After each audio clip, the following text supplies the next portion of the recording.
दोस्तों जीएसटी में बहुत इंपॉर्टेंट डिसीजन सुप्रीम कोर्ट के द्वारा दिया गया है, जिससे कि टैक्स पेयर को बड़ी राहत मिली है। अब उन्हें स्पेसिफाइड केस में अपनी लायबिलिटी जीएसटी के कैश लेजर में पे करने की आवश्यकता नहीं होगी। तो इसके बारे में इस वीडियो में डिस्कशन करेंगे। आप इस वीडियो को अंत तक ज़रूर देखें और सभी लोगों के साथ शेयर भी करें ताकि उन तक ये जानकारी पहुँच पाए। CS Satbir Singh YouTube channel पे आपका स्वागत है। रेगुलर अपडेट के लिए आप हमारे चैनल को सब्सक्राइब कर लें। दोस्तों जीएसटी एक्ट के अंतर्गत यदि किसी व्यक्ति की डिमांड निकल जाती है तो अपील फाइल कर सकता है, लेकिन अपील फाइल करने से पहले उसे स्पेसिफाइड अमाउंट प्री डिपॉजिट के तौर पे जमा करना होता है गवर्नमेंट के पास। उसके बाद ही वो अपील फाइल कर सकता है। दोस्तों अब आप ये अमाउंट अपने इलेक्ट्रॉनिक क्रेडिट लेजर से डिपॉजिट कर पाएंगे।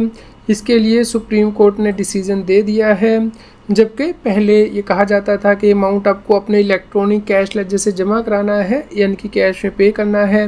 लेकिन अब ऐसा करने की आवश्यकता नहीं होगी। इसलिए बहुत सारे टैक्स पेयर को इससे राहत मिली है कि अब उन्हें अपने वर्किंग कैपिटल को ब्लॉक करने की आवश्यकता नहीं पड़ेगी, कैश में अमाउंट पे करने की आवश्यकता नहीं पड़ेगी। वो अपने इलेक्ट्रॉनिक क्रेडिट लेजर का यूज़ कर सकते हैं यदि वो अपील फाइल करना चाहते हैं, और उसमें उन्हें जो अमाउंट प्री डिपॉजिट करना है उसके लिए इस अमाउंट को यूज़ किया जा सकता है जो कि उनके इलेक्ट्रॉनिक क्रेडिट लेजर में है। तो इसके लिए आप हमारी वेबसाइट taxhill.com पे इस केस लॉ को रेफ़र कर सकते हैं कि अपील के लिए प्री डिपॉजिट आप इलेक्ट्रॉनिक क्रेडिट लेजर से कर पाएंगे। इसके लिए सुप्रीम कोर्ट ने रूलिंग दी है। इसका लिंक इस वीडियो के डिस्क्रिप्शन में दिया है, कमेंट में पिन किया गया है, या आप हमारी वेबसाइट पे जाके यहाँ पे सर्च कर सकते हैं सर्च बटन के अंतर्गत। दोस्तों केस के इफेक्ट इस प्रकार है। टैक्स पेयर ने 3,36,00,000 रुपये जमा किए क्योंकि उसने अपील फाइल की थी, और ये अमाउंट उसने अपने इलेक्ट्रॉनिक क्रेडिट लेजर से जमा किया था। लेकिन जीएसटी डिपार्टमेंट के द्वारा इसे रिजेक्ट किया गया। कहा गया कि अमाउंट उसे कैश लेजर से पे करना है।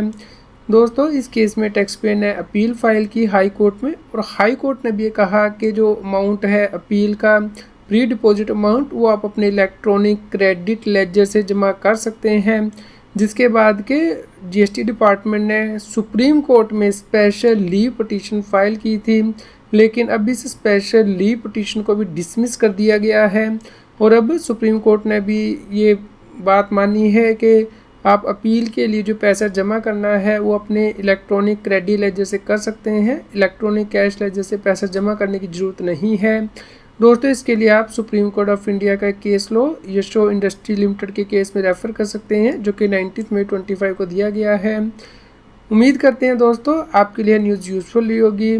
कृपया लाइक करें और शेयर करें ताकि सभी लोगों तक ये जानकारी पहुंच पाए और वो जीएसटी की कंप्लायंस कर पाएँ। यदि आपका कोई और क्वेश्चन है तो आप हमें कमेंट करके ज़रूर बताएं। रेगुलर अपडेट के लिए हमारे व्हाट्सएप चैनल को भी सब्सक्राइब कर लें।